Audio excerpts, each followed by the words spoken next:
vient d'aborder la situation en France. On va aborder maintenant la situation dans d'autres pays. Alors, ce n'est pas forcément un point rassurant, mais ça risque d'être instructif et éclairant, à la fois sur ce qui peut se passer en Europe, partout dans le monde, et ça nous sert aussi, évidemment, pour la situation en France. On va aborder les dynamiques à l'œuvre, les différentes méthodes employées par l'extrême droite dans l'ensemble des pays. Alors pas tous, évidemment, on n'aura pas le temps, mais on va prendre quelques exemples, bien sûr. Et puis les formes de résistance syndicale, journalistique, citoyenne, face à ces offensives de l'extrême droite dans différents pays du monde. Avec moi aujourd'hui, Dominique Pradalier, journaliste, qui a fait toute sa carrière dans l'audiovisuel public, dans le service public audiovisuel, où tu étais rédactrice en chef pour les journaux télévisés de France 2. Et aujourd'hui, tu es la présidente depuis 2022 de la Fédération internationale des journalistes, qui est la plus grande organisation de journalistes au monde et qui représente plus de 600 000 journalistes dans 140 pays. Yuri Safronov, journaliste également, tu as commencé ta carrière en Russie et tu exerces aujourd'hui en France, notamment à Radio France Internationale, mais tu continues à travailler pour un média russe, pas n'importe lequel, Novaya Gazeta, j'essaie de le prononcer correctement, tu le feras mieux tout à l'heure. Novaya Gazeta, pour vous resituer, c'est un média qui existe depuis plus de 30 ans. C'est le média dans lequel publiait notamment Anna Politkovskaya. C'est le média qu'a dirigé pendant longtemps Dimitri Muratov, qui a été prix Nobel de la paix il y a 3 ans. Et c'est unanimement considéré comme l'un des principaux médias d'opposition en Russie. Pablo Eckel, journaliste également, groupe Le Moniteur, secrétaire général du syndicat national des journalistes CGT, mais également vice-président de la Fédération européenne des journalistes, la FEJ. Et à ce titre, tu travailles évidemment en étroite collaboration avec de nombreux syndicats européens et parfois dans des pays qui sont gouvernés par l'extrême droite. On va commencer, Dominique, par toi et la situation dans le monde, donc sans être exhaustif bien sûr, au vu du nombre de syndicats que tu représentes aujourd'hui, 180 syndicats dans 140 pays, 180 syndicats de journalistes. Qu'est-ce que tu peux nous dire de la situation des journalistes dans le monde face aux différentes offensives de l'extrême droite ? On pense à beaucoup de pays, bien sûr, à l'Argentine, aux États-Unis, même parfois à l'Inde, des pays où des régimes autoritaires mettent en difficulté ceux dont la mission est d'informer.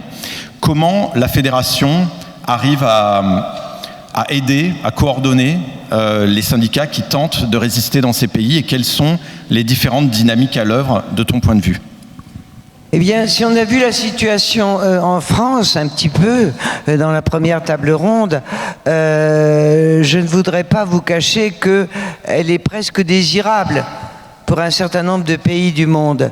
Je crains de doucher un tout petit peu la bonne atmosphère en vous disant que depuis le 1er janvier 2025, 107 journalistes ont été tués dans le monde.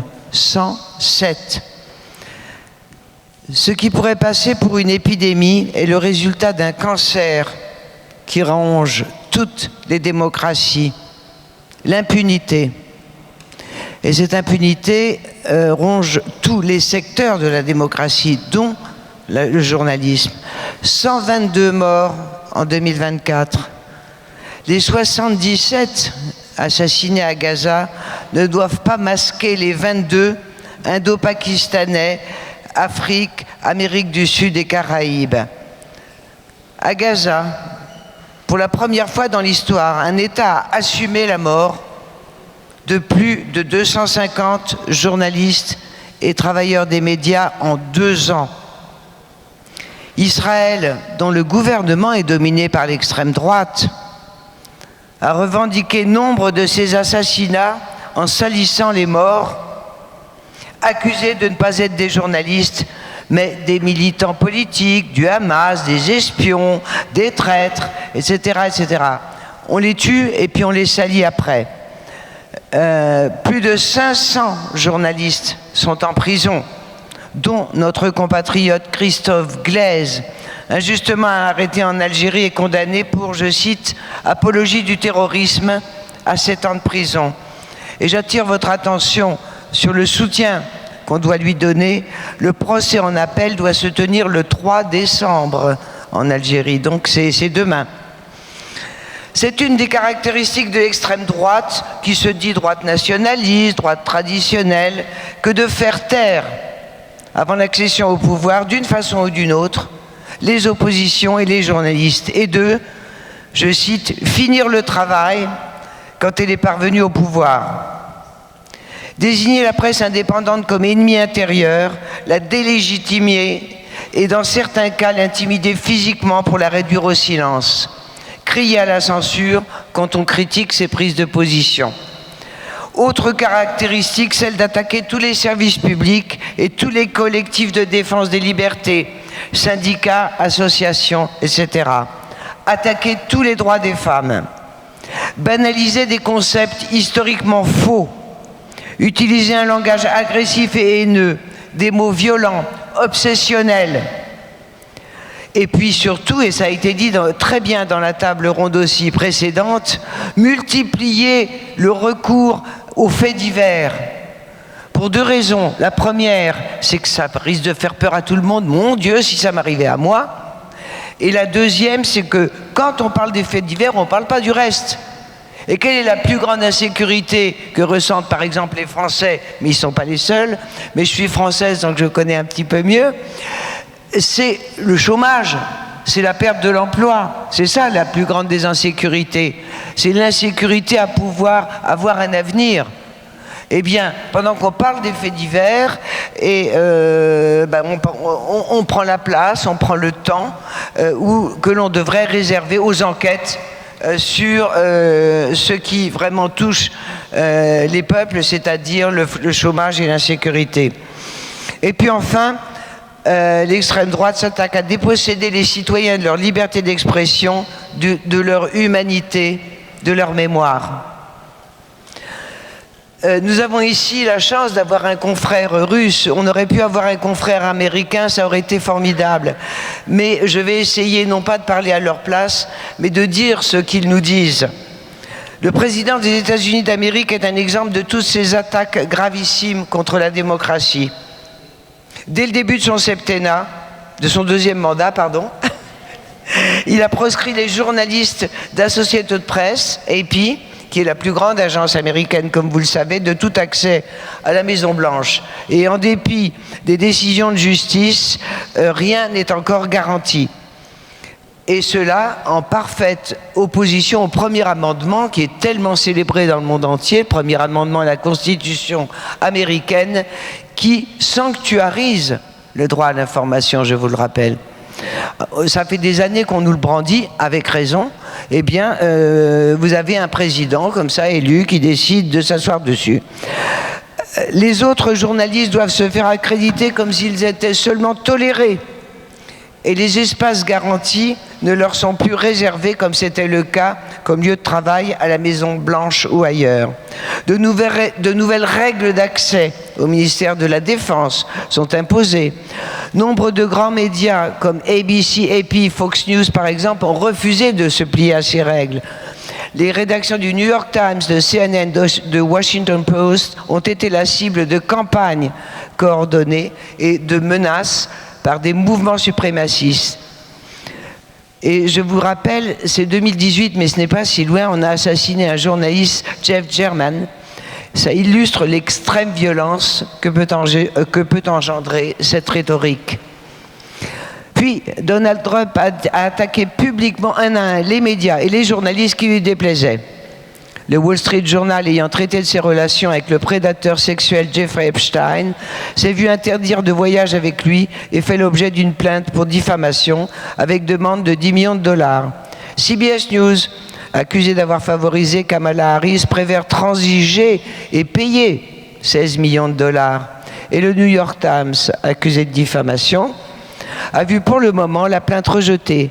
Mais c'est l'Europe qui est maintenant en ligne de mire avec l'attaque contre la BBC, accusé par le président américain d'avoir tronqué un de ses discours. Plusieurs milliards de dollars sont demandés à l'audiovisuel public britannique. Je pense que France TV n'est pas forcément à l'abri de ce genre de choses, n'est-ce pas ?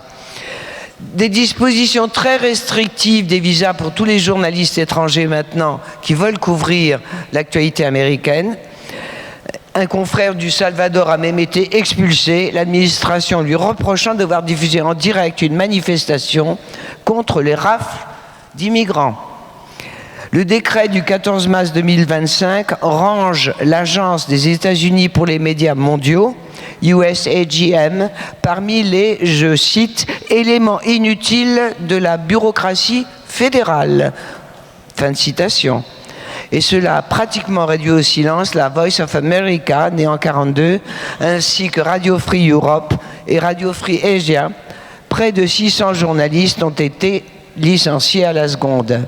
Les recours en justice sont très nombreux. Cependant, la justice, comme vous le savez, a un temps différent. Alors, en fait, ce que l'on constate partout dans le monde, c'est que les journalistes tués, les journalistes emprisonnés, sont le baromètre des libertés dans chaque pays. Tous les pays ne sont pas régis par l'extrême droite, mais les brutalités et les manières de faire et les pratiques de l'extrême droite se sont répandues, qu'on le veuille ou non, dans de nombreux pays. Alors en Argentine, bien sûr, vous connaissez tous le président Milei.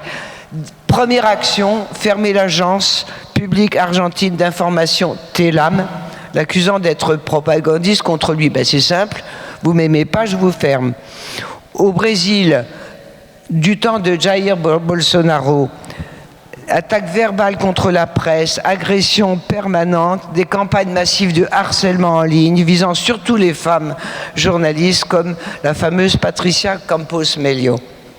En Inde, le foisonnement des États, des langues, des médias est un fragile rempart à la volonté de mainmise du parti au pouvoir. Bharatiya Janata Party, BJP, du Premier ministre Narendra Modi. Les concentrations et rachats des médias, cependant, commencent, comme dans beaucoup d'autres pays, à mettre la liberté de la presse en péril. 2 à 3 journalistes sont tués en Inde chaque année. Le pouvoir et les mouvances hindutva désignent les journalistes comme antinationaux, lynchage numérique, violence physique. Exemple, l'assassinat récent de Gauri Lankesh. Philippines, c'est l'héritage malheureux de Duterte. Les gens y sont accusés d'être communistes ou terroristes, exposés à des risques de mort permanents. Bien que Maria Ressa soit prix Nobel, comme vous le savez, il y a 3 ans, elle est ciblée continuellement par des poursuites et des campagnes de haine. En Afrique, je ne vous ferai pas de détails parce que ce serait un petit peu trop long ici pour le moment, mais sachez que 10 journalistes ont été tués en 2024 et que les pressions et les menaces sont de telle ampleur que beaucoup s'exilent ou se taisent car aucune protection réelle n'existe pour notre profession dans aucun de ces pays. Dans les Amériques, les protections sont bien fragiles. Je pense aux Amériques du Sud, au Central, au Mexique, aux Caraïbes. Quelles que soient les quelques protections, elles n'ont pas empêché l'assassinat de 9 journalistes. Les professionnels doivent souvent s'exiler ou se taire. Donc tous ces pays ne sont pas régis par l'extrême droite, mais ces mauvaises pratiques se répandent et l'absence de respect pour la liberté de la presse est le deuxième cancer après l'impunité qui ronge toutes nos démocraties. Pendant des années, beaucoup en Europe ont considéré l'Amérique comme une terre de liberté et donc se sont inspirés. Vous pensez bien que l'inspiration venue d'Amérique ne va pas s'arrêter au fait que c'est plus du tout le cas. Donc en Europe, nous courons de très gros risques. Pour l'Europe, je laisserai la parole à mon confrère Pablo Ekel, puisqu'il est vice-président de la FEJ, qui est une branche régionale de la FIGE. Mais sachez que des réseaux néo-nazis ont établi des listes d'élimination des journalistes en Allemagne. Tandis que les reporters couvrant les manifestations de l'AfD ou de Pegida sont régulièrement agressés. Et puis, j'ai l'honneur, si j'ose dire, de faire partie de la liste des 180 personnes qui méritent une balle dans la nuque, liste qui a été publiée par l'extrême droite il y a un peu moins de 2 ans en France. J'ai cet honneur. Alors, Dernier point, je vous dirais que l'information artificielle est un des vecteurs de l'extrême droite. Et il faut faire très attention à ce que les êtres humains professionnels, que ce soit des médecins, des avocats, des journalistes, des marchands de poissons ou tout autre, restent maîtres de cet outil.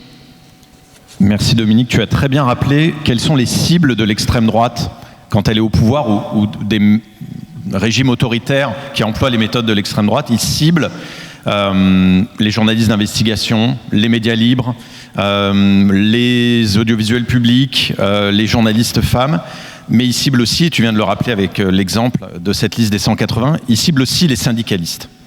Toi, tu présides une fédération de 180 syndicats dans le monde. Quelles sont les attaques contre ces organisations syndicales qui sont des remparts pour protéger les rédactions, pour protéger les journalistes, pour protéger l'information, et comment pouvons-nous y répondre? Comment défendre l'information et les syndicats de ces secteurs? Eh bien, la dernière des attaques en date est au Panama, où nous avons un syndicat. Tous les syndicats sont maintenant en ligne de mire depuis 3 ou 4 jours. C'est pour ça que je vous dis la dernière en date. Mais les syndicats sont presque partout la cible des attaques les plus virulentes des gouvernements quand ils ne sont pas directement interdits, comme ce fut le cas au Soudan avant le début de la guerre civile.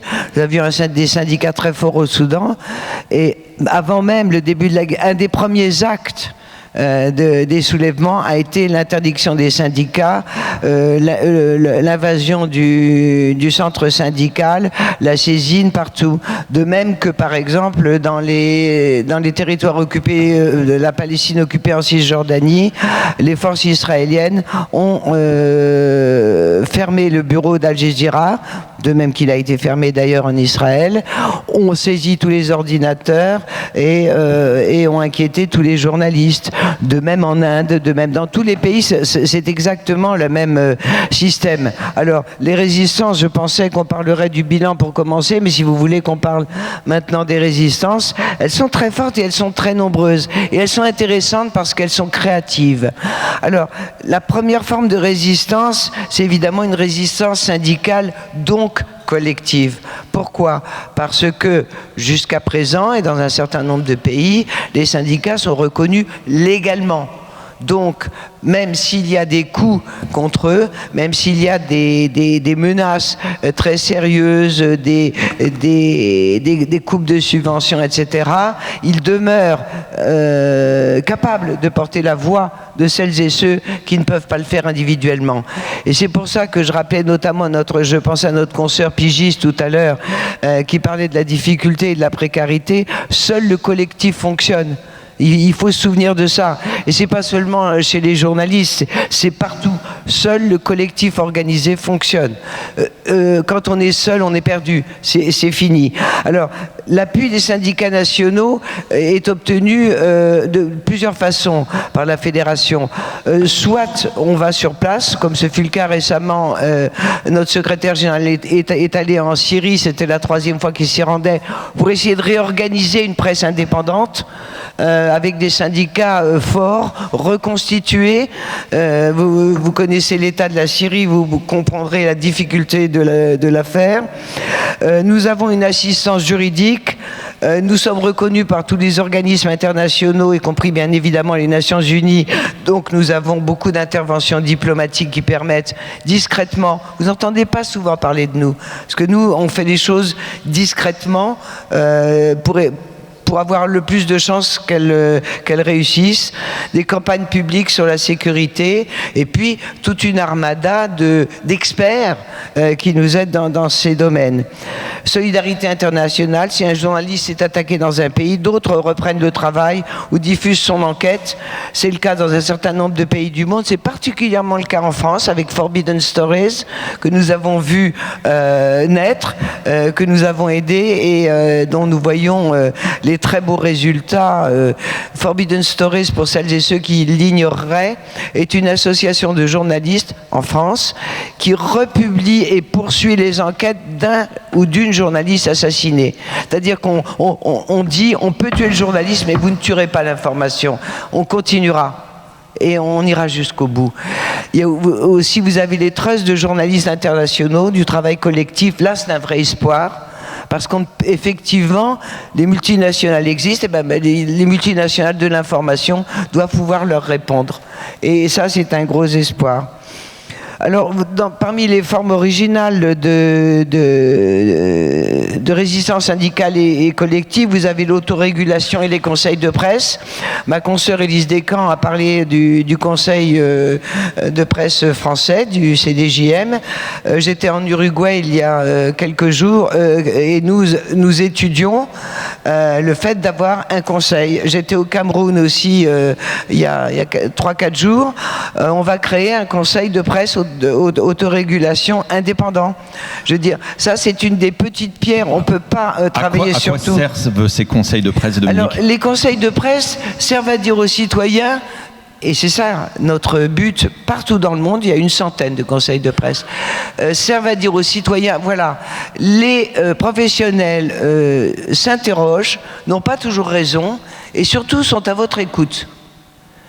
Et c'est une façon simple, humaine, puisque nous n'utilisons pas d'intelligence autre que l'intelligence ancestrale, comme dit notre ami Whitty, l'intelligence ancestrale, c'est-à-dire, il y a un problème de déontologie journalistique, vous nous saisissez. À tort ou à raison. Après, on voit. Mais c'est une sorte de respect vis-à-vis des citoyens pour lesquels on travaille. On ne travaille pas pour nous. On travaille pour les citoyens du monde entier, chacun dans son pays ou transnational. Alors, les résistances juridiques, recours aux tribunaux nationaux pour contrer tous les procès bâillons. Vous savez que ça s'est développé de façon exponentielle, non seulement en France, mais dans le monde entier. Donc, recours aux tribunaux nationaux avec aide juridique adéquate. Saisine, donc, on le disait, des instances internationales, Cour européenne des droits de l'homme, Cour pénale internationale de La Haye, Cour de justice internationale de La Haye, et toutes les structures du Conseil de l'Europe. Résistance médiatique, alors là, c'est beaucoup plus intéressant, plus à notre portée, disons, de simples citoyens. Résistance médiatique au sondage qui parasite les conférences de rédaction et oriente les opinions des hiérarchies et des journalistes. Alors, quand j'étais rédactrice en chef, Antoine a eu la gentillesse de le rappeler, j'interdisais tous les sondages dans mes journaux. Tous. Parce que les sondages sont des orientateurs d'opinion.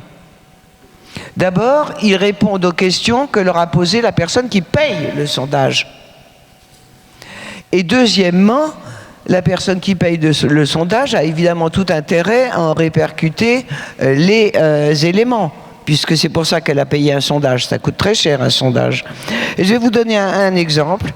Il y a une semaine, un sondage Odoxa vient d'être publié qui précise qu'au second tour de l'élection présidentielle, le candidat RN l'emporterait à 74% contre 26% au candidat de la France Insoumise.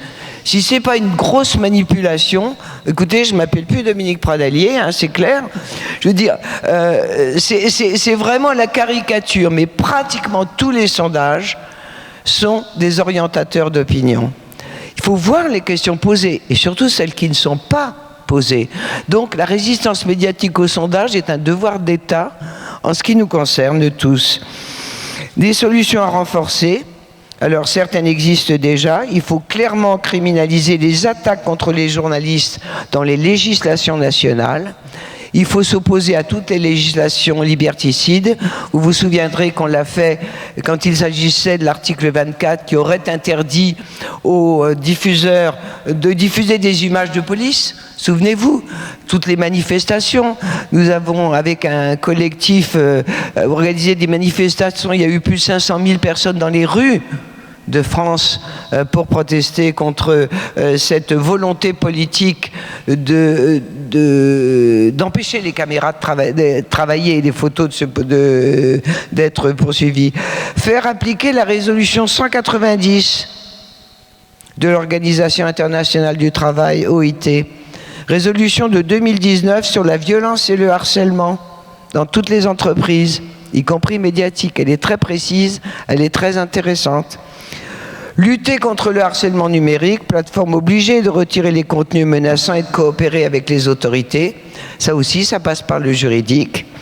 Sécuriser les rédactions, protocole de sécurité, formation, matériel adapté, préparation aux manifestations violentes. Je rappelle qu'en matière de sécurité, notamment de cybersécurité, j'aurai un grand hommage à Julian Assange, avec lequel nous avons beaucoup travaillé. Et moi-même, je l'ai vu deux fois à Belmarsh quand il était prisonnier.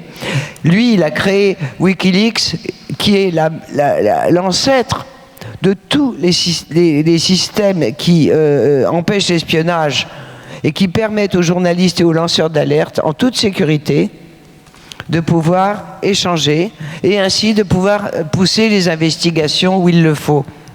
Donc merci à Assange, petit coup de chapeau au passage.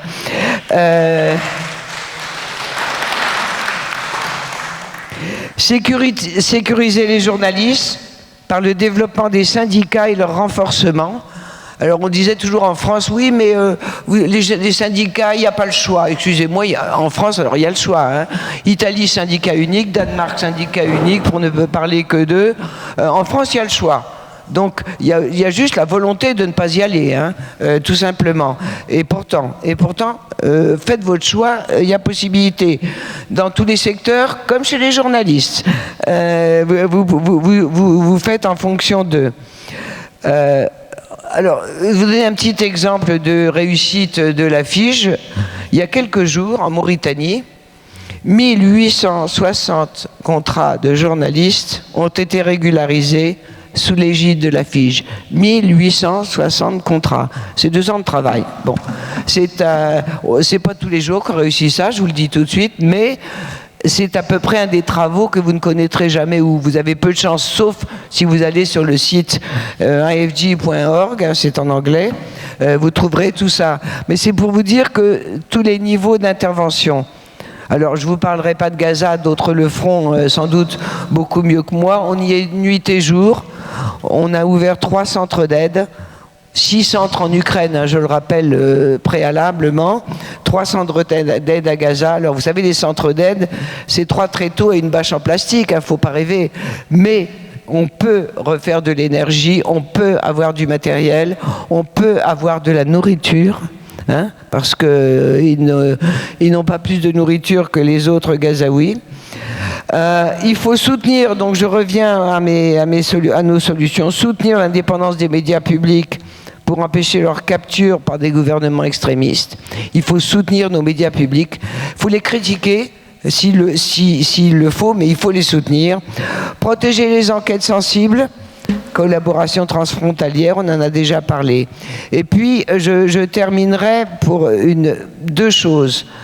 La première, c'est que à Vienne, en Autriche, en 2022, les Nations Unies faisaient le bilan de leur beau plan de sécurité des journalistes, 2012-2022. Très beau plan, je vous engage à le lire. Moi, je ne l'avais jamais lu, je ne le connaissais pas, je confesse. En 10 ans, 1000 journalistes avaient été tués. 1000 chiffres de l'UNESCO, c'est même pas les nôtres. Ce qui veut dire que ça ne servait à rien, c'est du blabla. Ça veut dire que vous avez bien compris que quelque chose se passait, mais c'est tout, on voulait rien faire. Donc, depuis 2022, on a, la FIGE, mis au point une convention internationale de protection des journalistes et travailleurs des médias. La voilà, elle existe en 5 langues. Ce sont des experts, évidemment, juristes internationaux qui l'ont mise au point, qui prévoit 3 points, notamment principaux, concrets. Premièrement, un système de surveillance à l'année d'une commission indépendante internationale. Deuxièmement, l'obligation pour chaque pays de dire chaque année ce qu'il a fait pour la liberté de la presse. Et enfin, commission internationale indépendante qui pourrait investiguer dans tous les pays. Il y en a beaucoup dans le monde, il y en a en Europe, Pablo vous le dira, qui n'ont pas mené d'enquête sérieuse, qui n'ont pas réussi à trouver les assassins de journalistes et surtout leurs commanditaires, Car pourquoi on tue un journaliste ou une journaliste? Pour l'empêcher de faire son travail, évidemment, pour l'empêcher de nous informer. Donc, cette convention, elle est destinée à être adoptée par l'Assemblée générale des Nations unies. Il faut qu'un certain nombre de pays disent publiquement qu'ils vont la soutenir. Alors, il y en a un certain nombre déjà dans le monde, mais la France, par exemple, ne s'est pas encore prononcée publiquement. Et on pourrait interpeller notre gouvernement pour le faire. Nous avons rencontré les juristes. Et puis, pour parler en Europe, peut-être Pablo en parlera de la plateforme du Conseil de l'Europe, qui est un des points, mais je laisse à Pablo. On y reviendra. Merci Dominique, c'est un tour de force. Merci, je regrette d'avoir été peut-être un petit peu longue. J'ai essayé pourtant de faire... au plus juste. C'est faire le tour du monde en quelques minutes est un tour de force. Merci à toi. Merci beaucoup. Et je voudrais juste avoir une petite pensée pour... tu parlais des assassins de journalistes. Il y a un journaliste français qui a été assassiné en reportage il y a 2 mois. Il s'appelait Anthony Lalican. C'était un photographe qui a publié dans de nombreux médias. Notamment Le Monde récemment. Il a été assassiné en couvrant le conflit russo-ukrainien. Alors, l'enquête est en cours, mais visiblement il a été assassiné délibérément par un drone russe. En tout cas, ce sont les témoignages qui ont été transmis aux autorités et à sa famille. Donc voilà, pour rappeler qu'un journaliste français en reportage en 2025 a été tué cette année. Et quand on parle de chiffres dans le monde, ça concerne aussi nos rédactions, nos médias et ceux qui essaient de nous informer. Yuri Safronov, tu travailles en France depuis maintenant une dizaine d'années pour Radio France Internationale, mais tu n'as jamais cessé d'écrire pour Novaya Gazeta, média russe pour lequel tu écris depuis 25 ans. Un média qui, lui aussi, a payé un très très lourd tribut à la liberté d'informer par son courage, par le courage de ses rédactrices et rédacteurs, dont Anna Politkovskaya et 5 autres journalistes qui ont été assassinés depuis que Novaya publie. Est-ce que tu peux nous rappeler comment cette rédaction s'est constituée et dans quelles conditions elle continue d'exercer, dans quelles conditions elle continue d'informer en Russie et au-delà sur ce qui se passe dans ton pays? Merci beaucoup pour cette invitation. Je vais tracer rapidement l'histoire depuis 1993, quand Novaya Gazeta a été créée. C'était un journal créé par les anciens collaborateurs d'un journal soviétique Komsomolskaya Pravda qui ne voulait plus de faire... Après la chute de l'Union soviétique, la rédaction a décidé de faire un tabloïd. Et donc, la moitié des journalistes a décidé de ne pas le faire.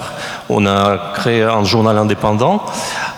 Et c'est vrai que depuis 1993, la vie de notre journal n'a jamais été facile. Financièrement, c'est la première chose. Question de la mort de nos journalistes, c'est encore plus important. Nous avons perdu, comme tu as dit, 6 collègues. En 2000, c'était Igor Domnikov, c'était mon rédacteur. Il était rédacteur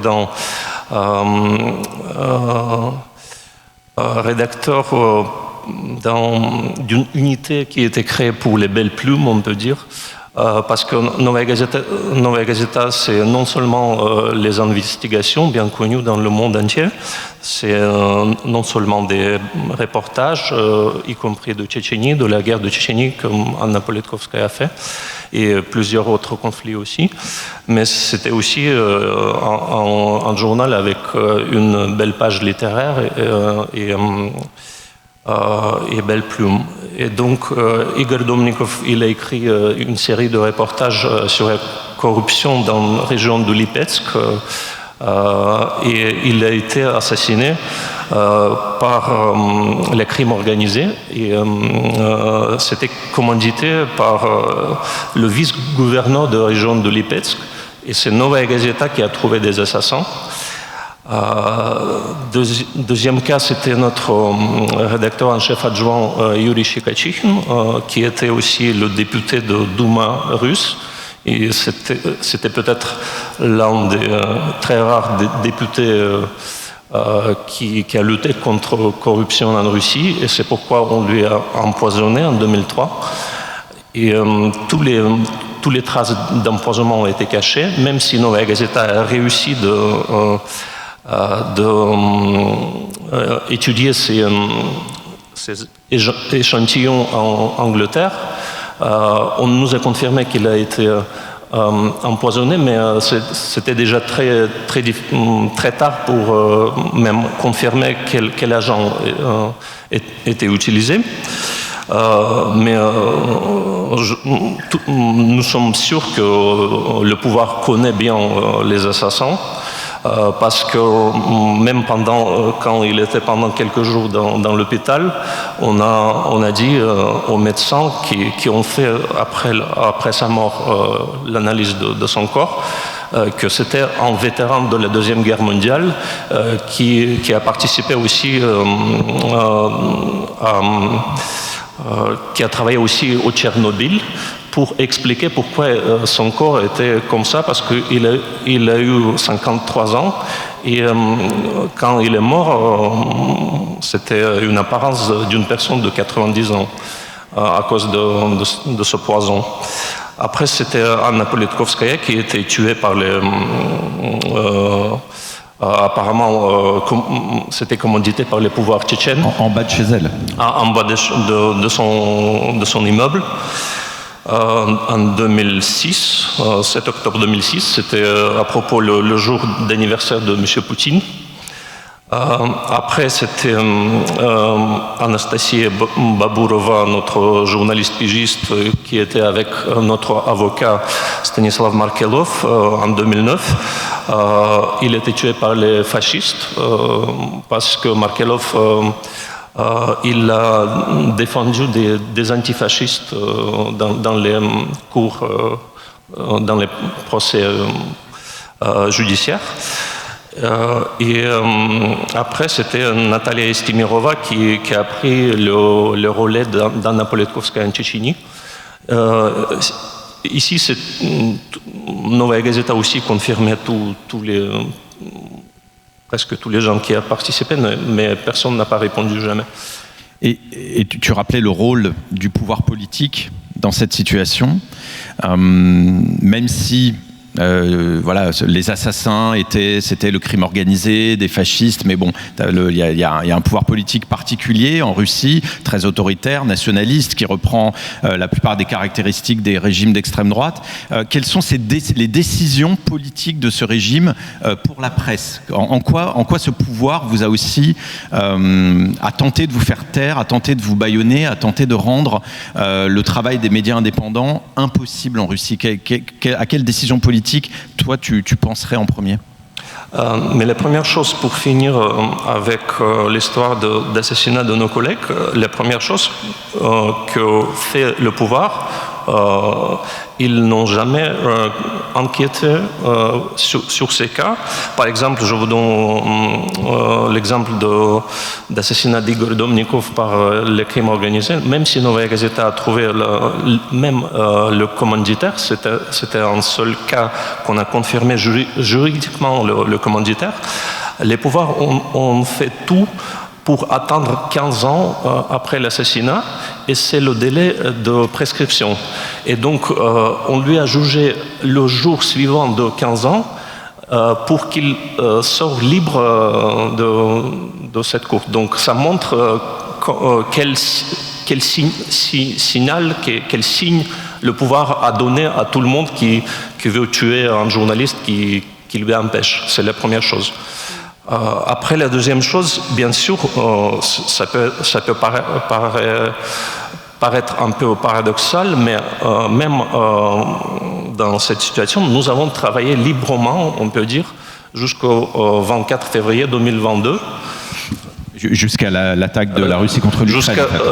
Jusqu'à la guerre de la grande échelle, parce que la Russie a commencé à attaquer l'Ukraine en 2014.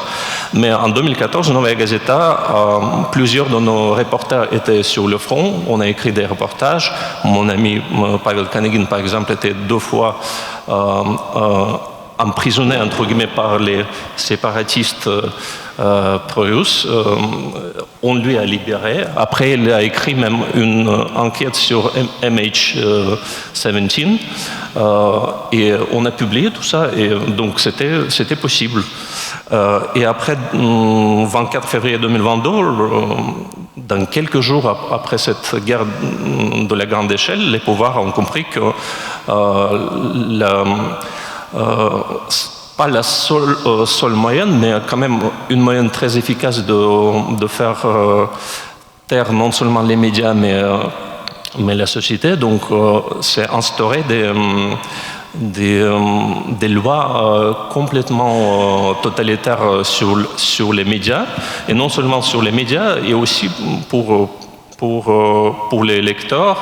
Et pour chaque mot que tu peux dire, tu peux avoir jusqu'à 25 ans pour fake news contre l'armée russe qui fait par exemple des choses terribles à Boutcha ou ailleurs en Ukraine. Donc si tu dis ça, tu risques au moins de 8, 10, 15, 25 ans par exemple. Le média pour lequel tu travailles, Novaya, a été qualifié d'agent de l'étranger. Média pas encore, c'est Muratov. Oui, le rédacteur en chef du média. Oui, c'est le rédacteur en chef Dmitri Muratov. C'est pourquoi il a cessé d'être rédacteur en chef, parce que ça crée des problèmes à la rédaction. Donc maintenant concrètement, ça veut dire quoi quand le pouvoir désigne quelqu'un en le qualifiant d'agent de l'étranger? Est-ce que ça l'empêche de travailler? Est-ce que je sais que de nombreux journalistes, des dizaines de journalistes en Russie, sont qualifiés d'agents de l'étranger. Ça change quoi? En fait, il y a 3 niveaux de marquage en Russie. L'agent étranger, après c'est extrémiste, et 3e niveau le plus élevé, c'est terroriste. Donc, par exemple, il y a quelques jours, 22 personnes qui ont créé le comité anti-guerre à l'étranger, y compris Mikhail Khodorkovsky et quelques journalistes aussi.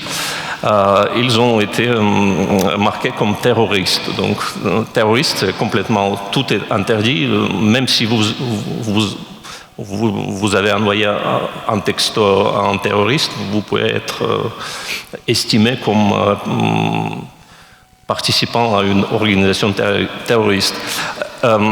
Concernant agents étrangers, on vous bloque tous vos moyens financiers. Par exemple, compte bancaire, vous pouvez avoir sur votre compte bancaire une somme au taux de 100 € par mois. Maintenant, on a augmenté aussi des impôts pour ces gens, etc. On vous interdit complètement de faire, par exemple, vous ne pouvez pas faire une table ronde, vous ne pouvez pas faire des courses dans une école ou il n'y a plus de moyens d'expression. Oui, en fait. Aucune expression publique n'est possible en Russie. Voilà. Vous devriez faire décrire tout ce que toutes vos opérations financières, etc., envoyer chaque mois à la ministère de Justice qu'est-ce que vous avez fait pendant un mois. Donc c'est très difficile. Alors justement, c'est très difficile, mais comment faites-vous? Comment arrivez-vous, toi et tes collègues qui, certains ne sont plus en Russie, hein, comme toi, mais d'autres sont encore en Russie, comment vous arrivez à continuer à travailler, à enquêter, à publier? Comment on s'organise quand on est à ce point-là persécuté par un pouvoir autoritaire? C'est une belle question parce que depuis le premier jour, on se demande on va vivre encore combien. Et on a posé cette question encore une fois il y a 2 ou 3 semaines quand on a voté encore une fois pour le rédacteur en chef. On fait les élections tous les 2 ans. On a décidé qu'on peut survivre encore quelques mois et après on verra. On fait la première source de notre vie, c'est crowdfunding. On demande nos lecteurs de nous envoyer ce qu'ils peuvent faire.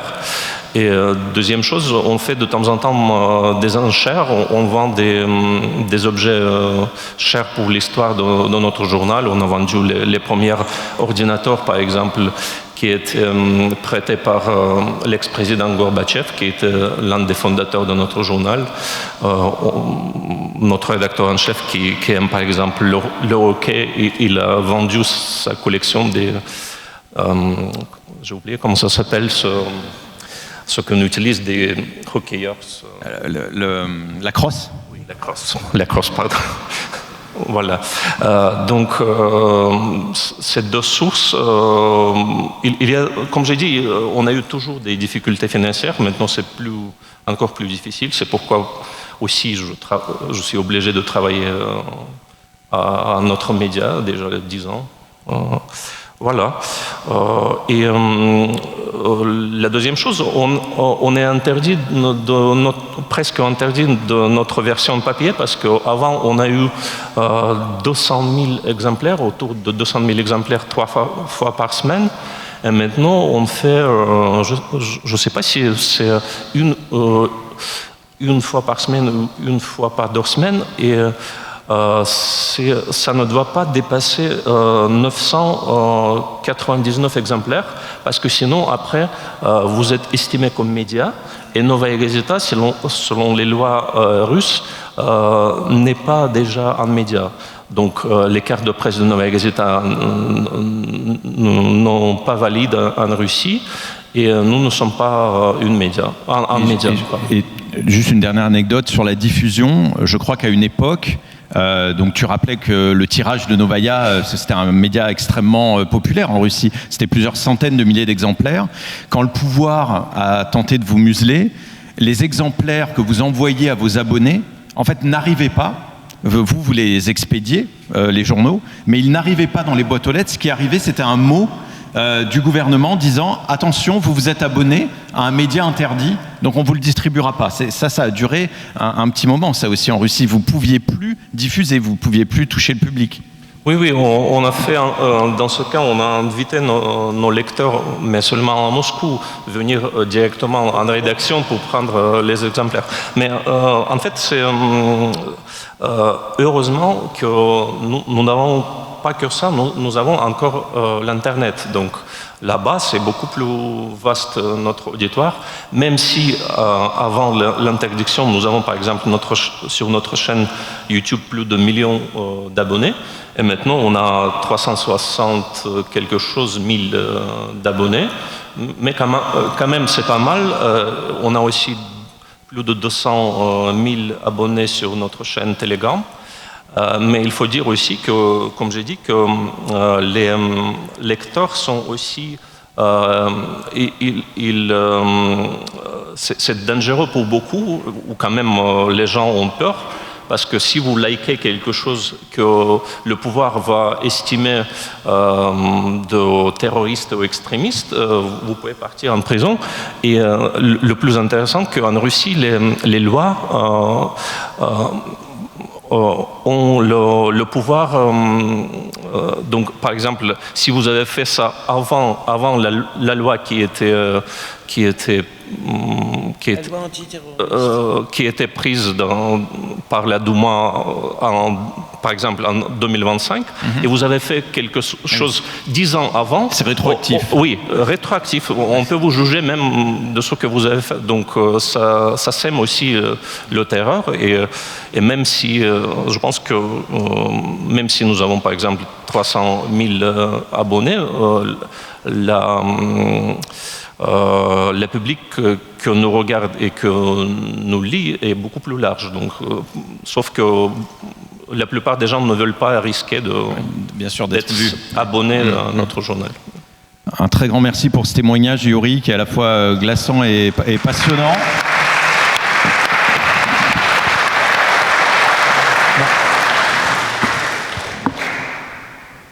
Pavel Pablo, toi tu travailles avec des milliers de journalistes qui sont syndiqués dans les différents syndicats européens. Tu es vice-président de la Fédération européenne des journalistes et donc tu te déplaces notamment dans ces territoires où l'extrême droite a pris le pouvoir ou est sur le point de prendre le pouvoir. Qu'est-ce que tu peux nous dire de ces pays qui sont pour certains frontaliers ou très proches de la France, hein, l'Italie, la Hongrie, la Slovaquie, la République tchèque. Qu'est-ce que tu peux nous dire de ce qui se passe dans ces pays et des similitudes qu'il peut y avoir avec la situation en France ? Oui, merci. Donc, bon, je suis vice-président juste depuis le mois de juin, donc je n'ai pas nécessairement eu encore le temps d'aller partout. Je suis allé dernièrement en Tchéquie, à Prague, à Vienne. Ça fait un moment que je n'ai pas été en Italie, mais on suit ça de près. Il y a eu un rapport de la Fédération européenne des journalistes il y a quelques mois, qui a été présenté par notre directrice Renate Schröder, qui s'est pris une volée de bois vert par Mélanie, qui était en Chine et qui a dit que c'était un rapport plein de fake news, évidemment. Alors, je dirais que si on veut faire un panorama un peu large de la situation en Europe, il est important de élargir un peu et pas seulement parler des pays où il y a un gouvernement d'extrême droite. On peut parler aussi des gouvernements autoritaires, illibéraux, comme en Hongrie, en Tchéquie, en Slovaquie, ailleurs. Et de reculer un petit peu dans le temps et se rendre compte que ce n'est pas au moment où Babiš prend le pouvoir, par exemple en Tchéquie, que les problèmes commencent. Les problèmes commencent quand des oligarques, des milliardaires prennent la main sur des médias, et ça date de bien avant. Ça nous parle, ça. Voilà, exactement. Et donc ça, c'est les similitudes un peu avec la France. Une de nos collègues tchèques, par exemple, nous disait il y a quelques mois à Budapest, où on était en Assemblée Générale, Dominique était venu également, ça fait 10 ans qu'on vous dit que quand les oligarques prennent la main sur les médias et qu'ils les dévitalisent, qu'ils font en sorte que les journalistes partent, qu'ils ferment les services d'enquête, etc., c'est à ce moment-là qu'il faut réagir et pas attendre qu'ils arrivent au pouvoir. L'exemple donc dont elle nous parlait, c'est Babiš, Andrej Babiš, qui est aujourd'hui au pouvoir en Tchéquie. Il avait acheté des journaux importants en Tchéquie en 2013. Donc c'est quasiment 10 ans avant. Il y a eu évidemment des réactions de la classe politique. Ensuite, en 2016, il y a eu carrément une loi anti-Babiš pour faire en sorte que les hommes politiques, même les députés, n'aient pas la main sur des médias.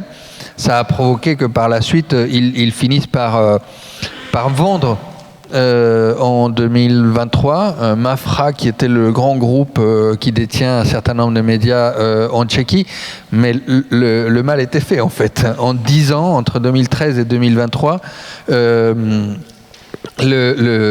ces médias-là ont été totalement dévitalisés, avaient moins de correspondants en région, etc. Et donc, au moment où il prend le pouvoir, le journalisme s'est déjà affaibli.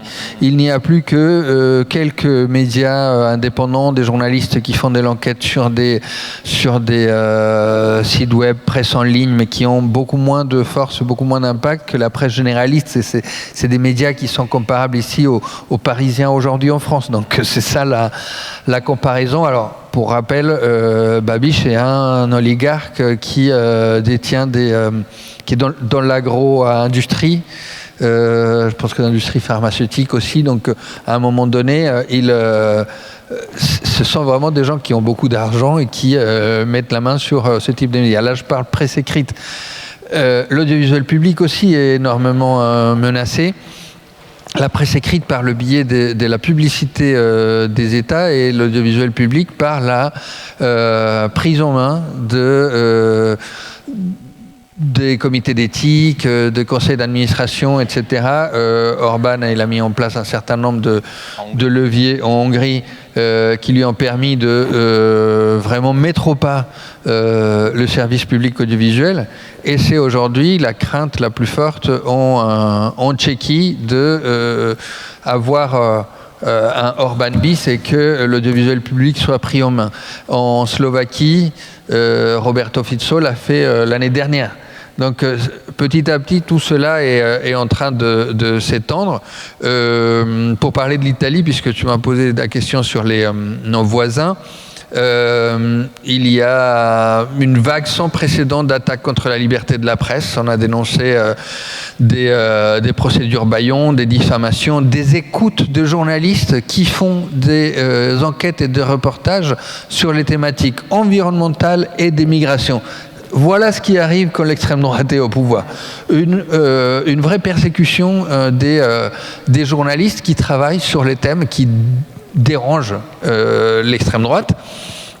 Après, la prise en main d'un certain nombre de médias en Italie ne date pas d'hier. Donc c'est aussi la comparaison qu'on peut avoir. Berlusconi ne date pas non plus d'hier. On voit des oligarques, des maniaques qui prennent la main sur un certain nombre de médias et qui dévitalisent, comme je le disais, les équipes rédactionnelles qui font de l'enquête, etc. Ça produit à terme, plus ou moins court, moyen terme, l'arrivée de l'extrême droite au pouvoir. Un autre exemple, je voulais que tu nous parles d'un autre pays proche de nous, où l'extrême droite a utilisé les médias, mais d'une manière un peu différente des exemples que tu viens de prendre. C'est la Roumanie. Elle a utilisé des médias numériques, notamment les réseaux sociaux. Est-ce que tu peux nous rappeler rapidement ce qui s'est passé l'an dernier et comment le journalisme, justement, a réussi à être un rempart, une résistance contre une déferlante de fake news et de thèmes qui favorisaient l'extrême droite? Alors oui, sur la Roumanie, il y a quelqu'un ici qui peut très bien en parler parce qu'elle a été actrice en tant que journaliste de cette situation. C'est Emma André qui est là de Radio Bip Média 25. Le candidat d'extrême droite qui s'appelle... des trous de mémoire. Simeon, c'est ça? Non. Il faut pas prononcer comme ça, mais... je vais les retrouver. Mais globalement, ils ont utilisé d'abord des bots et de l'intelligence artificielle pour répéter un certain nombre de messages. Et ensuite, ils ont passé ces messages à des influenceurs qui, de manière très banale, très simple, il y en a un qui est en train de repasser des chemises et qui regarde la caméra et qui dit « Ah, mais moi, j'ai un message à vous dire, la politique m'intéresse pas. En revanche, je trouve que pour ces élections, tel candidat, il est en train de dire les choses qui nous touchent, etc., etc. » Et Emma, justement, a travaillé sur l'analyse des influenceurs sur TikTok et a démontré, avec un travail journalistique, que un énorme nombre d'influenceurs qui répétaient exactement les mêmes messages, ça ne pouvait pas être anodin et que c'était organisé. Et donc il y a eu des enquêtes de l'administration roumaine qui a fini par démontrer que ces influenceurs en fait étaient payés et c'était de la publicité politique déguisée. Une ingérence une ingérence en plus russe, et donc ils ont carrément annulé les élections et exclu ce candidat qui... ils ont annulé les élections au second tour. Bon, on donnera la parole à Emma après, elle pourra être plus précise. Mais là, sur le chapitre des solutions, moi je verrais... Deux choses. D'une part, faire du journalisme, évidemment. Et d'autre part, s'emparer des outils qu'aujourd'hui nous donne l'Union européenne, le Parlement européen. Il y a une bataille qui a été gagnée de haute lutte, qui a été notamment menée par l'ancienne commissaire tchèque Vera Jourová, qui s'était donné pour objectif de... mettre en place une législation européenne sur la liberté de la presse et les médias. Elle s'appelle EMFA, European Media Freedom Act, qui a un certain nombre de points pour la défense de la liberté de la presse, aussi bien sur l'audiovisuel public, le financement de l'audiovisuel public, la transparence de la propriété des médias, l'autonomie en quelque sorte des médias dans les grandes plateformes, par exemple. Le but, c'est que les grandes plateformes ne puissent pas fermer un média juste parce que quelqu'un a dénoncé que telle photo, il y avait du sang, par exemple. Et donc, les grandes plateformes devront avoir une liste de qui est un média, et donc auront 48 heures pour remettre en ligne les comptes des médias, etc. Enfin, il y a plein de points. On est en train de... Ça aurait dû déjà se mettre en place puisque cette législation est en vigueur depuis le 8 août. En France, on est un peu en retard sur certaines choses. Certaines choses vont passer dans la loi États généraux de l'information qui devrait arriver à l'Assemblée nationale bientôt. Mais il est important qu'on prenne conscience que cette législation européenne pour la liberté de la presse et des médias ne soit pas vue comme une législation anti-Orban, anti-Babiš, anti-Fico, et nous on est très bien, il ne se passe rien ici, c'est que pour les pays de l'Est et en Occident, enfin en Europe occidentale, tout va très bien. Au contraire, il y a un certain nombre de choses, nous le savons, vous le savez, c'est pour ça qu'on est ici, que ce soit Bolloré, Sterrin et d'autres sont en train d'essayer de mettre la main, ont déjà mis la main sur un certain nombre de médias importants, et il faut absolument qu'on s'en empare de ces nouveaux cadres juridiques pour nous défendre. Alors, moi, si j'ai deux recommandations à faire, c'est pour ceux qui sont journalistes dans la salle, évidemment, se former, se syndiquer, comme l'a dit Dominique, se syndiquer c'est bien, mais se former c'est mieux. Et pour les gens dans la salle qui ne sont pas journalistes, s'informer avec des médias indépendants. Je vais faire de la pub, mais un groupe de médias indépendants ont créé un abonnement commun qui s'appelle La Presse Libre. Et donc, avec un seul abonnement, on a accès à 7 ou 8 médias indépendants différents. Il y a Médiacité, il y a Politis, il y a Arrêt sur Image, etc. Moi, il y avait des médias que je ne connaissais pas. J'ai pris l'abonnement quand il a été lancé, là, à la Fête de l'Humain. Il nous faut soutenir les médias indépendants pour éviter la propagande de Bolloré et consorts. Merci beaucoup Pablo. Tour d'horizon des résistances possibles et des outils possibles pour se défendre contre ces déferlantes d'extrême droite. Merci.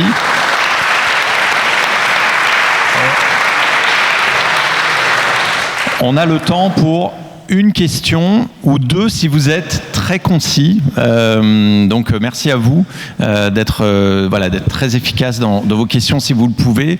Ça y est, j'ai retrouvé le nom. C'est Călin Georgescu. Je ne sais pas si on l'appelle Calin. Bien joué, merci. Donc, pour le candidat en Roumanie qui a failli être élu justement avec cette déferlante médiatique en ligne. Est-ce qu'il y a des questions pour Dominique, pour Yuri, pour Pablo ?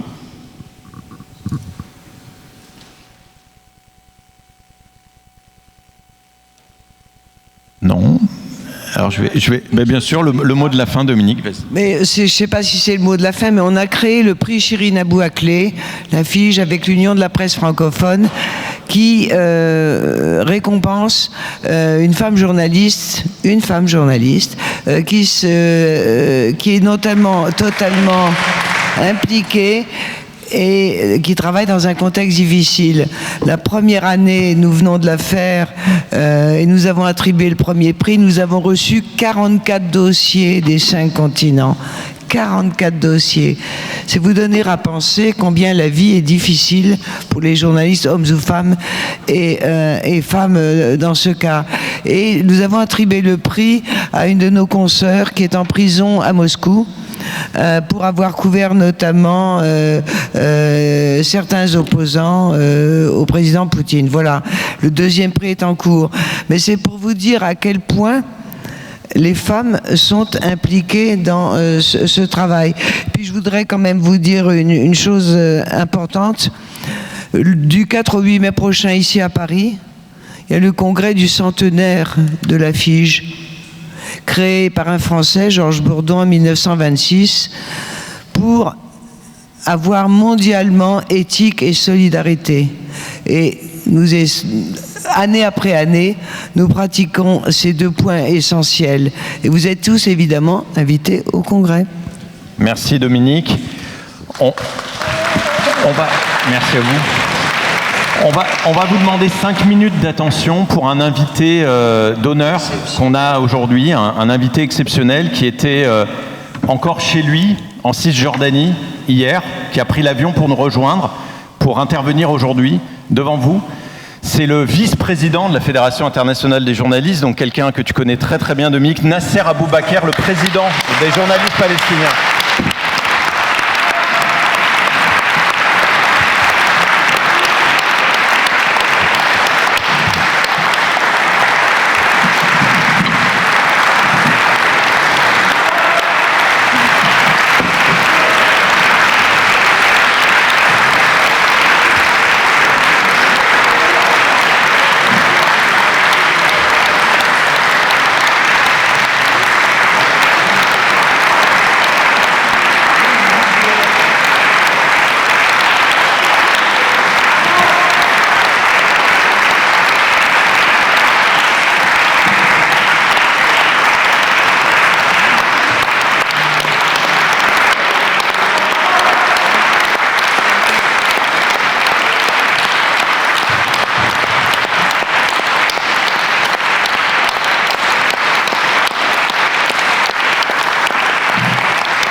Nasser, welcome. Merci d'être là. Thank you.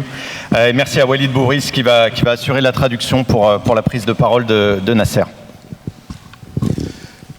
مساء الخير للجميع. Bonsoir à toutes et à tous. جئتكم من وطني فلسطين.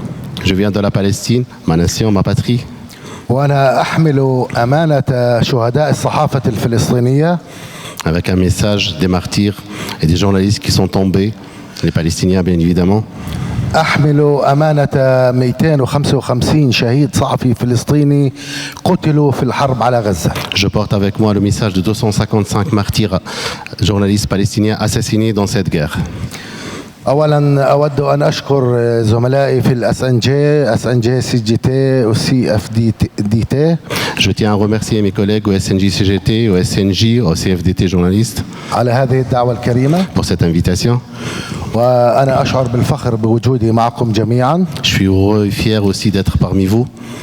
هذا اليوم هو يوم لتأكيد الوقوف مع الحق والعدالة من أجل الصحفيين. Ceci est une journée aussi de solidarité avec la résistance des journalistes palestiniens et aussi une journée de résistance avec la vérité aussi.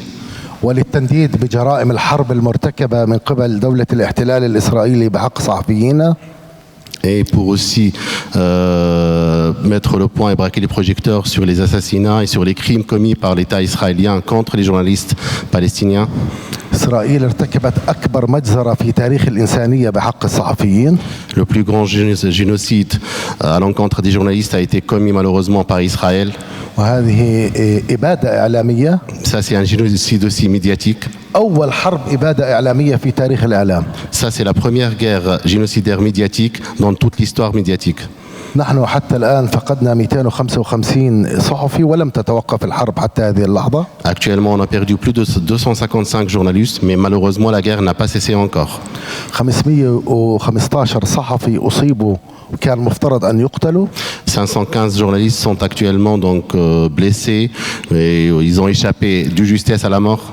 200 صحفي اعتقلوا وعذبوا أشد أنواع التعذيب. 200 journalistes sont actuellement emprisonnés et torturés dans les prisons israéliennes. شهادات المعتقلين الذين خرجوا من السجون مرعبة عن حجم التعذيب وطريقة التعذيب. Les témoignages des journalistes qui ont quitté les prisons israéliennes sont des témoignages choquants sur la nature de la torture, sur les crimes commis aussi dans les prisons israéliennes. وصلت إلى حد الاغتصاب للصحفيين من قبل الجنود. Et on a vu aussi même qu'il y a aussi des cas de viol par l'armée israélienne contre les prisonniers. وأقول بصراحة واغتصاب من الكلاب للصحفيين. Il y avait aussi malheureusement, je suis pas bien de le dire, mais il y avait aussi des chiens ici qui ont violé des journalistes. هذه أبشع مجزرة فاشية في التاريخ. Ça, c'est un crime fasciste, génocide et fasciste contre l'humanité. دمر الاحتلال 200 مؤسسة إعلامية. Le colonisateur israélien a détruit plus de 200 médias indépendants et médias en Palestine. هي كل المؤسسات الإعلامية في قطاع غزة، إبادة لكل المؤسسات الإعلامية. Tous les médias à Gaza ont été donc touchés ou ont été anéantis. دمر أيضا أدوات البث والكاميرات ومعدات العمل الصحفي. Il a détruit aussi donc les satellites, les trucs, les installations, les caméras, le matériel pour faire exercer aussi son travail journalistique. وعاقب الصحفيين بتدمير منازلهم. Il a puni aussi les journalistes en détruisant leurs maisons. 1600 منزل دمرت للصحفيين. 1600 journalistes appartenaient à 1600 maisons appartenaient à des journalistes et à leurs familles ont été détruites. وأيضا قتل من عائلاتهم أبنائهم وبناتهم وإخوانهم وأخواتهم 650. Il a tué 650 membres de leur famille. لكم أن تتخيلوا كل هذه الظروف نعيشها في قطاع غزة. Je vous laisse imaginer, ça c'est le quotidien du quotidien des Gazaouis. وباسم صحفيين غزة وعموم صحفيين Au nom des فلسطين journalistes gazaouis et au nom aussi de tous les journalistes palestiniens, أقول لكم شكرا على هذا التضامن الصادق والوفاء الكبير من قبل je tiens à صحفيين remercier فرنسا. et à saluer votre solidarité et surtout les syndicats français. واليوم هو اليوم العالمي للتضامن مع الشعب الفلسطيني. Aujourd'hui, c'est la journée mondiale de la solidarité avec le peuple palestinien. معكم هنا اليوم في هذا اليوم. Je suis aujourd'hui avec vous. وستكون فعالية في هنا أمام هذا المقر في ساحة الجمهورية. Après, à 14h, il y aura donc une manifestation à 14h à la لتأكيد place تضامن République. الشعب الفرنسي مع الشعب الفلسطيني. Donc pour comment dire Ouais, pour reconfirmer donc la solidarité du peuple palestinien avec le peuple la solidarité du peuple français avec le peuple palestinien. نحن نقول أن هذا القتل يجب أن يعاقب عليه القتلة والمجرمين. Nous disons que ces assassinats doivent cesser et que les assassins doivent être traduits devant la justice. أطلب من كل نقابات فرنسا Je demande à tous les syndicats de France, كما هو يقف معنا الاتحاد الدولي برئاسة السيدة دومينيك برادلي accompagnés aussi avec notre camarade Madame la Présidente Dominique Pradadier, وهم la Présidente de شركاء la FIJ. أقوياء معنا وداعمين أساسيين للاتحاد الدولي للصحفيين لنقابة الصحفيين الفلسطينيين. La FIJ aussi, c'est un grand. La FIJ aussi soutient bec et ongle le syndicat de journalistes palestiniens.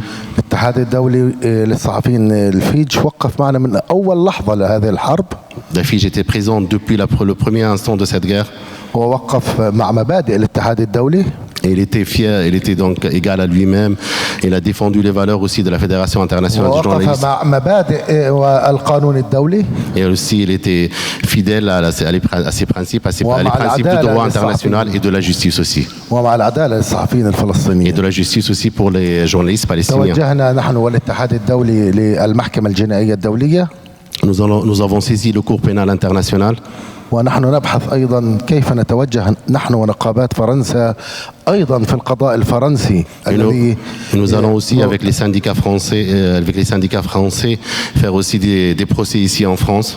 يجب أن نطرق كل الأبواب ليعاقب المجرمين. Nous devons frapper toutes les portes pour traduire devant la justice les criminels. نحن نريد تطبيق القرار 2222 الصادر عن مجلس الأمن الدولي. Nous devons appliquer la décision 2222 du Conseil de sécurité عام 2015 de l'année 2015. الذي ينص على عدم إفلات مرتكبي الجرائم من العقاب. Donc qui est clair, donc ceux ou celles qui ont commis des crimes ne doivent pas être échappés à la justice. Donc contre القانون l'impunité. الفرنسي يسمح بالتوجه إلى القضاء الفرنسي. La loi française aussi donc nous permet aussi de saisir la justice française. ويجب أن نتوجه إلى كل قضاء في العالم لنلاحق مجرمي الحرب. Et nous allons aussi essayer de saisir toute la justice à travers le monde pour mettre fin à ces crimes aussi et traduire les criminels devant ces tribunaux. نحن أولا وأخيرا نريد العدالة للصحفيين الفلسطينيين. Ce que nous voulons, c'est la justice pour les journalistes palestiniens. ما حدث معنا لم يحدث في تاريخ الإنسانية. Ce qui s'est passé avec nous, c'est une première. Donc jamais l'humanité n'a vu un tel génocide ou un tel massacre. في الضفة الغربية الوضع ليس أفضل. À la Cisjordanie aussi, donc les choses sont de plus en plus pires. هناك جمعت نقابة الصحفيين ووثقت 2000 اعتداء على الصحفيين في الضفة الغربية منذ 7 أكتوبر حتى Depuis اليوم. le 7 octobre, et rien qu'en Cisjordanie, on a documenté plus de 2000 agressions contre les journalistes qui travaillent en Cisjordanie. قبل أسبوعين أصيبت مصورة رويترز Avant 2 semaines, donc, la caméraman de Reuters a été touchée المستوطنين. par des colonisateurs. قبل شهر أحرقت سيارة مصور وكالة الصحافة الفرنسية AFP. Avant un mois, ils ont brûlé la voiture de caméraman aussi de l'AFP. أيضا من قبل المستوطنين. Encore une fois, par les colonisateurs. وهؤلاء المستوطنين يهاجمون الصحفيين في كل مكان في الضفة الغربية بحماية جيش الاحتلال. Et ces colonisateurs, malheureusement, attaquent donc les citoyens et les journalistes en Cisjordanie, donc, et avec la protection aussi de l'armée israélienne. لا تتخيلوا حجم الاعتداءات في الضفة الغربية. عندما أقول أكثر من 2000 اعتداء فهي أكثر من 2000 Vous ne اعتداء. pouvez pas imaginer le nombre donc, des agressions contre les journalistes en Cisjordanie. Quand je vous dis 2000, parfois ça dépasse les 2000. حرية الحركة والتنقل شبه مستحيلة. Donc même la liberté de se déplacer, donc c'est quasi impossible en Cisjordanie. أنا أسكن في مدينة رام الله تبعد 90 كيلو عن جنين بلدي. J'habite à Ramallah, qui est loin de 90 km de Jenin, qui est donc sa تخيلوا terre natale. أنها تحتاج إلى 8 ساعات أو أكثر من أجل الوصول إلى Et جنين. pour atteindre ces 80 km, il nous faut entre 8 et 9 heures. يعني ممكن أوصل واشنطن أو نيويورك أقرب ما أوصل جنين. C'est plus facile d'atteindre Washington ou New York que Jenin. هذا هو واقع الحال في الضفة الغربية. Ça, c'est la réalité en Cisjordanie. وأيضا نحن الصحفيين اضطرينا أن نزيل إشارة الصحافة عن سياراتنا. Et malheureusement, nous, en tant que journalistes, on a dû donc enlever toutes sortes, par exemple, les trucs qu'on attache dans nos voitures qui mentionnent qu'on est des journalistes, ou bien les brassards. لأننا أصبحنا هدف للمستوطنين والجيش. Parce qu'on est devenu une cible pour l'armée et pour les colonisateurs à la fois. الاعتقالات بحق الصحفيين في الضفة الغربية أغلبها على سببين. Donc les journalistes en Cisjordanie, les journalistes palestiniens en Cisjordanie sont emprisonnés ou détenus pour 2 raisons. إما اعتقال إداري. Donc détenus administratifs ou bien. وهو يعني أنه لا يوجد تهمة تعتقل بتهمة سرية تبقى لدى الجيش والأمن. Donc sans trouver un délit ou sans cause, donc voilà, on vous détient et vous restez à l'armée israélienne. التهمة الثانية هي التحريض. التحريض على الاحتلال. التهمة الثانية.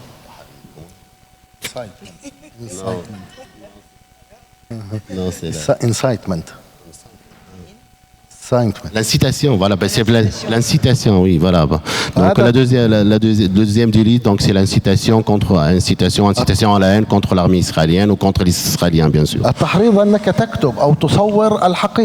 Même si vous écrivez ou rédigez ou bien vous prenez en photo la réalité et rien que la vérité. Donc pour l'armée israélienne, ça c'est de l'incitation et vous êtes bien évidemment détenu. أنت يعني تصبح محرض. Quand vous informez les gens, quand vous prenez les photos, quand vous rédigez les articles pour l'armée israélienne, vous êtes donc une cible, donc vous faites de l'incitation. قبل يومين في جنين أيضا أعدم الاحتلال شابين. Cela fait 2 jours à Jenin, l'armée israélienne a assassiné 2 personnes. وكل الصحفيين نقلوا هذا المشهد على الهواء مباشرة. Et tout le monde donc